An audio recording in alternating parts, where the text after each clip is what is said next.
Hello guys, welcome back to my channel. Today I'm going to be doing a Reddit review. I'm starting a new series on my channel. Basically, I'm going to be reading a Reddit post and then kind of analyzing it and giving my thoughts on it. It's going to be mostly related to bipolar and bipolar relationships. It's kind of like the video that I had done in the past called How to Date Someone with Bipolar Disorder Do's and Don'ts.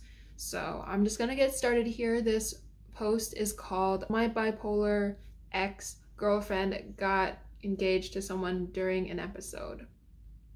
So I'm not gonna read this whole thing. You guys can read this on your own if you would like. I'll put the link in the description below, and then you can come back to this video and listen to what I have to say about it. I'm just gonna summarize it a little bit, but I'm not gonna read the whole thing. Basically, what happened to these two, they met in college and they dated in college for a while, and then basically what happened is she kind of got really manic after she decided not to take her meds, and she didn't tell him that. Then he broke up with her after she cheated on him with 4 different guys, and then they had no contact for 3 years, and then she contacted him on Snapchat and they talked again, they met up and they got together again. They moved in together and they were gonna get engaged and everything, and that was like 2.5 years until her next big thing when she decided to go off her meds again and kind of did the same sort of thing. She actually just started having the signs, and then she left, ghosted him, and then blocked him on everything and basically got engaged to someone else. So that's what happened. And basically this guy at the end, I'm just gonna read this one paragraph. It has been a month and she's back trying to apologize that this guy was nothing. She wasn't thinking at all. It wasn't her. She was committed a few days recently, and she tells me she went off her meds when this last episode all began. She's remorseful now, but I think I want to get off the ride. She was my first love, but I don't think I can live this way. Is this what it is with someone with bipolar? Is there truly a way to make it work without all this damage? I want off this ride. How do I get off without more damage? So, first things first, I think he's making the right decision here, breaking up with her. It's not like that he's deciding to leave her just because it's hard. No, she gave clear signs that she's not taking care of herself. She goes off her meds by choice when she's sane, and every time it causes a problem.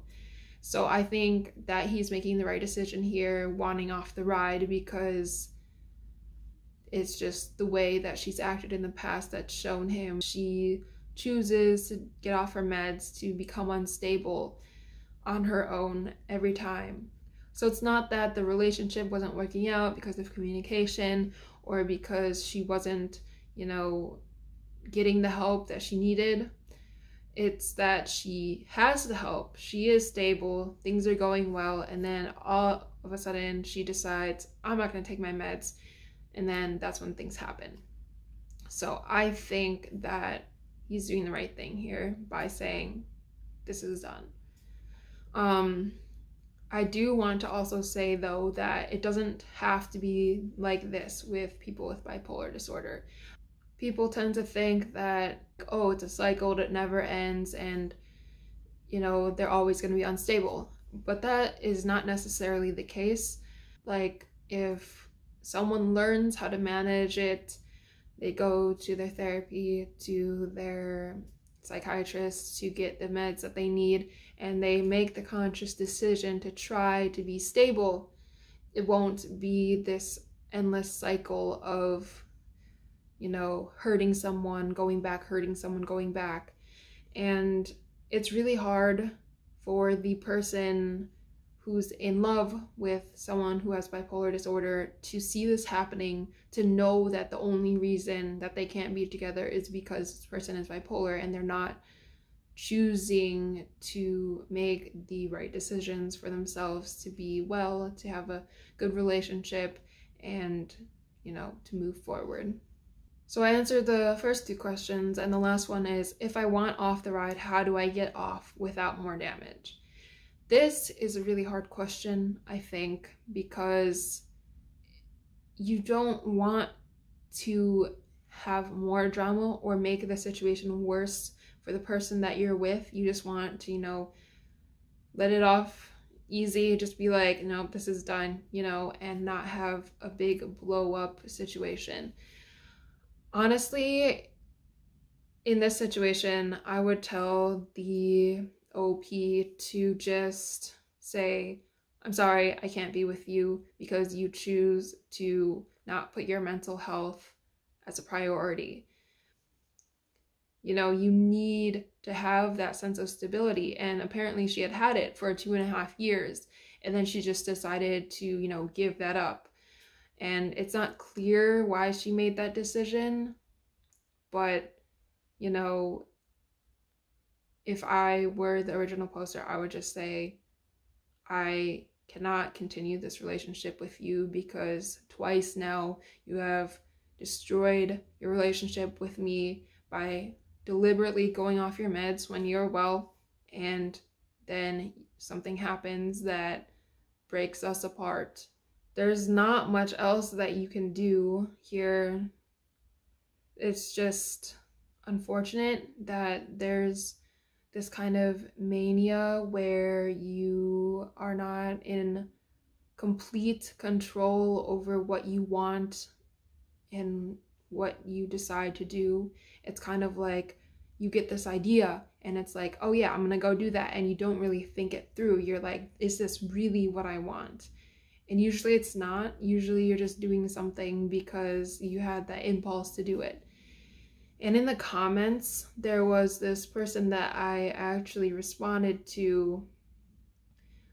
The one thing that really stuck out to me that this commenter said was, some people will say someone can't control their actions in mania, which I think is mostly BS unless there's psychotic features involved.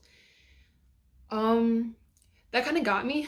I was just like thinking about when I'm manic, I just have these impulses and I do them, or I have this idea and I go and do something about it, and it's not necessarily something that I'm clearly thinking about, and it's like just because I feel like I want to do it, I'm gonna go do it, sort of thing. I try my best to just after the fact be like, yes, I did this and I'm sorry, and I always end up putting in that I was manic, like that will somehow help my case. But it's like with my last video when I was talking about being aggressive when I'm manic,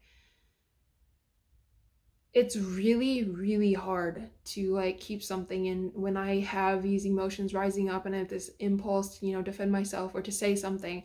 I'm just literally gonna do it, and it comes out in the wrong ways. And after the fact, I'd be like, yeah, I was that way, I said that, but I was manic, and a lot of people might take that as I'm trying to excuse my behavior or be like, it's fine because I was manic. But the truth is, like, if you're watching this and you're bipolar, the thing that you have to do is take accountability. You can use the mania as an explanation, be like, oh yeah, I was manic, I don't usually act like that, and I'm sorry that I did this. And another thing that I am careful to not do is promise that something won't happen again. Because me right now, I might not do it again, but I can't speak for my manic self, let's say in like a year from now or a year and a half from now or whatever. I don't know what I'm gonna want to do when I'm manic, and when I'm manic, it's so hard not to give in to the impulses. So that was one thing I just don't like it that this person said. I think is mostly BS, because I'm just like, it's not all BS. It's not all BS. But I guess that is it for today's video. I am going to be doing more of these, hopefully multiple times a week. Stay tuned, and I'll see you guys next time.